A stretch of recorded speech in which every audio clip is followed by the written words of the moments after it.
예, 오늘은 흔들리지 않는 승리의 비결, 이런 제목으로 함께 하나님의 말씀을 나누겠습니다. 우리의 삶을 돌아보면 전쟁터 같다는 생각을 많이 하게 되고요. 실제로 그런 표현을 하는 사람들이 많이 있습니다. 어떤 사람들은 그런 표현도 하죠. 직장에 다니는 분들을 향해서, 자영업을 하시는 분들이 직장에 다니니까 전쟁터 같지, 밖에 나오면 지옥이야, 이런 얘기도 이제 표현하기도 하죠. 삶을 전쟁터에 비유한다거나, 아니면 바다 한가운데서 맞는 파도, 풍랑으로 비유하기도 하고요. 참 많은 여러 비유들이 있는데, 그런 모든 비유들이 가리키고 있는 것은 우리 인생이 그만큼 힘들다라고 하는 거죠. 거기에 더해서 우리 하나님의 백성들이 갖는 어려움은 하나 더 이겁니다. 하나님이 나를 정말 사랑하시고 나를 구원하신 게 맞는가? 하나님이 지금 나를 인도하고 계시는 게 맞는가? 하나님이 계시는가? 라고 하는 것에 대한 끊임없는 고민과 갈등, 그리고 어느 순간에는 내가 흔들리지 않는 믿음을 가지고 있는 것 같은데 언젠가 보면 또다시 흔들리고 있는 그런 우리의 모습을 우리가 볼 수 있습니다. 그런 불안감이 끊임없이 우리의 삶을 흔들어 대는 것입니다.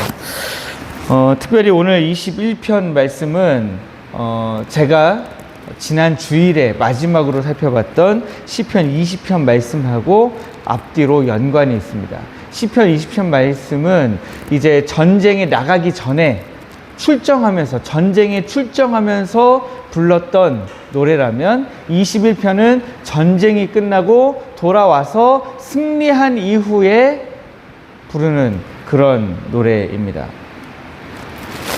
그런 전쟁에서 승리하고 돌아온 다윗 왕의 고백은 뭐였냐? 여호와여, 왕이 주의 힘으로 말미암아 기뻐하며 주의 구원으로 말미암아 크게 즐거워하리이다, 이랬습니다. 여러분, 그런 생각 드실 수도 있죠. 다윗이 노래, 지금 이 다윗의 시잖아요. 거기 보면 표제어에 다윗의 시 이렇게 돼 있으니까요. 근데 그 뒤에 표제어는 인도자를 따라 부르는 노래, 이렇게 돼 있습니다.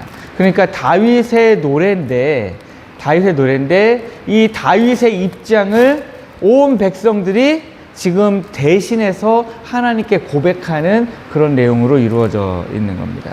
그런데 그 고백이 뭐냐면, 왕이 주의 힘으로 말미암아 기뻐하며 주의 구원으로 말미암아 크게 즐거워하리이다, 라는 것입니다. 지금 전쟁에 나갔다가 이기고 돌아오는 길에 부르는 노래인데, 다윗이 지금 자기의 어떤 뛰어난 지략이나 아니면 자기가 의지했던, 자기와 함께 싸웠던 강력한 군대를 자랑하고 있지 않습니다. 승리의 면류관을 쓰고 돌아와서도 그 모든 영광을 지금 하나님께 올려드리고 있는 겁니다. 능력과 구원이 다 하나님께 있습니다. 그렇게 고백하고 있는 거죠. 2절부터 6절까지 말씀을 보면 하나님께서 왕에게 베푸신 놀라운 은혜가 기록되어 있습니다. 다윗이 하나님께 부르짖었을 때 하나님은 그의 마음의 소원을 들어주셨습니다. 그런데 하나님은 그 소원을 들어주시는 것만으로 그치지 않으신 거죠. 3절 말씀 보시면 주의 아름다운 복으로 그를 영접하시고 순금 면류관을 그의 머리에 씌우셨나이다, 이랬습니다. 여기 영접하시고 라고 하는 이 단어에 해당되는 히브리어는 미리 마주 나오다, 앞서 행하다, 이런 뜻입니다. 그러니까 하나님은 다윗이 하나님께 구하기도 전에 하나님께서 아름다운 복을 한가득 안고 다윗을 향해 먼저 마주 달려오셨다, 이런 뜻인 거죠.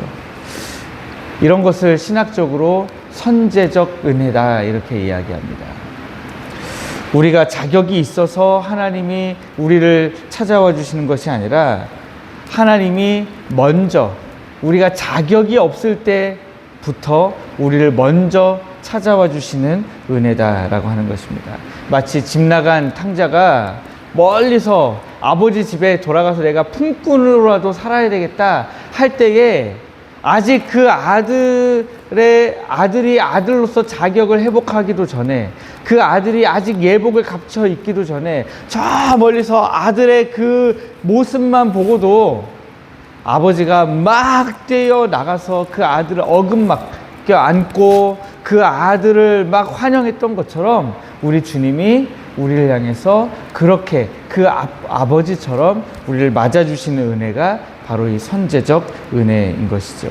다윗이 구한 것은 전쟁에 나가서 단순히 생명을 얻는 것을 구했지만, 하나님은 그것뿐만이 아니라 이 다윗에게 장수의 복과 영원한 영광, 주님의 임재 안에서 누리는 이 지극한 기쁨을 더해 주셨다라고 하는 것입니다. 다윗이 전쟁터에서 승리를 하는 동안에 흔들릴 수도 있었을 겁니다. 와, 하나님이 정말 이기게 하실까? 승리하게 하실까? 그런데 그런 전쟁터의 어려움과 그런 힘듦 가운데서도 다윗이 흔들리지 않았던 이유를 7절에 기록하고 있습니다. 7절은 사실 이 21편 전체에서 가장 중요한 구절입니다. 뭐라고 돼 있냐? 왕이 여호와를 의지하오니 지존하신 이의 인자함으로 흔들리지 아니하리이다. 다윗은 자기가 흔들리지 않는 이유를 두 가지로 이야기하는데요. 하나는 여호와를 의지했기 때문에 흔들리지 않았다 그랬습니다. 여기 의지하다라고 하는 말로 쓰여진 단어는 거친 풍랑에 배가 흔들릴 때에 배가 흔들리긴 흔들려요. 그러나 배가 떠내려가지 않아요. 이유가 뭡니까? 닻을 내려서 그 깊은 바닥에 닻이 지금 이 배를 고정하고 있는 거죠. 그 의지하오니라고 하는 것은 바로 그겁니다. 내 인생을 흔들릴 수 있어요. 그러나 내 인생이 아주 떠내려가지 않을 수 있는 이유는, 믿음을 붙잡고 우리 하나님만 바라보면서 있을 수 있는 이유는 내 인생의 닻을 우리 주님께 내렸기 때문이다 라고 하는 거예요. 두 번째는 지존하신 이의 인자함으로 흔들리지 않았다, 그렇게 기록하고 있습니다. 여기 인자함, 우리가 아는 단어죠. 히브리어 헤세드입니다. 헤세드는 제가 계속해서 말씀드리지만 번역하면 사랑인데 그냥 사랑이 아니라 하나님의 언약에 기초한 사랑입니다. 그래서 언약적 사랑이라고 이야기하죠. 그러니까 하나님께서 나를 사랑하시는데 우리 그런 질문 할 수 있잖아요. 하나님, 도대체 나를 왜 사랑하세요? 그런데 그 사랑은 어디서부터 오는 거냐? 하나님이 우리와 맺으신 언약, 약속 때문에 하나님이 우리를 사랑하신다라고 하는 것입니다. 그래서 그 약속, 언약 때문에 우리 하나님이 끝까지 우리를 포기하지 않으시고 신실하신 그 하나님의 신실하심으로 우리를 지키시고 보호하신다라고 하는 것입니다. 그러니까 지금 다윗이 붙들었던 것은 하나님께 자기 인생의 닻을 내리고 그 하나님께서 나를 사랑하신다고, 나를 사랑하시겠노라고 주셨던 그 약속을 붙들고 지금 흔들리지 않고 전쟁에서 이길 수 있었다, 이런 고백을 하고 있는 겁니다. 사랑하는 성도 여러분, 시편을 읽을 때 시편은 주로 영어로는 인클루지오 구조라고 이야기하고요, 한글로는 수미상관 구조라고 이야기하는데, 수미상관이라고 발음하기도 하고 수미쌍관이라고 발음하는 분들도 있습니다. 그런데 이 수미쌍관 구조로 시편을 읽는 경우가 굉장히 많이 있는데, 오늘 말씀도 그렇습니다. 처음 시작할 때는 여호와여 왕이 주의 힘으로 말미암아 기뻐하며 주의 구원으로 말미암아 크게 즐거워하리이다. 그런데 마지막 절을 보시면 여호와여 주의 능력으로 높임을 받으소서, 우리가 주의 권능을 노래하고 찬송하게 하소서. 처음의 시작은 다윗과 이 백성들이 무엇으로 기뻐하고 즐거워했는지 이야기하고 있다면, 마지막 13절에서는 이제 하나님이 높임 받으시고 주의 능력에 대해서 이야기하죠. 주의 힘으로 말미암아 기뻐했는데 이제는 주의 능력으로 높임을 받으시라고 고백하고 있죠. 2절 말씀에 보면 그의 마음의 소원을 들어주셨으며 그의 입술의 요구를 거절하지 아니하셨나이다 이렇게 되어 있습니다. 그런데 여기 본 12절 말씀에 보니까 왕이 그들로 돌아서게 하며 그들의 얼굴을 향하여 활시를 당기리로다. 그 하나님이 어떻게 그 마음의 소원을 들어주셨는지 이야기하고 있죠. 이렇게 앞뒤에서부터 앞뒤가 서로 맞게 들어가다가 한가운데에 가장 중요한 구절이 나오는 겁니다. 그 한가운데 나오는 가장 중요한 구절이 7절 말씀이라고 말씀드린 겁니다. 그런데 여러분, 오늘 다윗이 고백하고 누렸던 이 승리는 오늘 우리가 누리고 있는 승리와 정확하게 똑같습니다. 어떻게 정확하게 똑같으냐? 우리를 향한 구원의 약속이 이미 주어져 있다라는 거예요.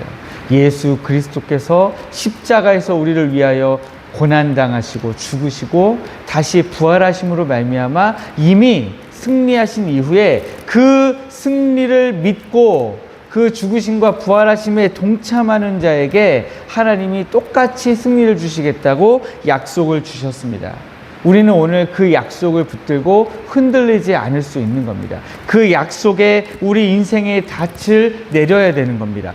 우리 믿음의 닻을 내려야 되는 겁니다.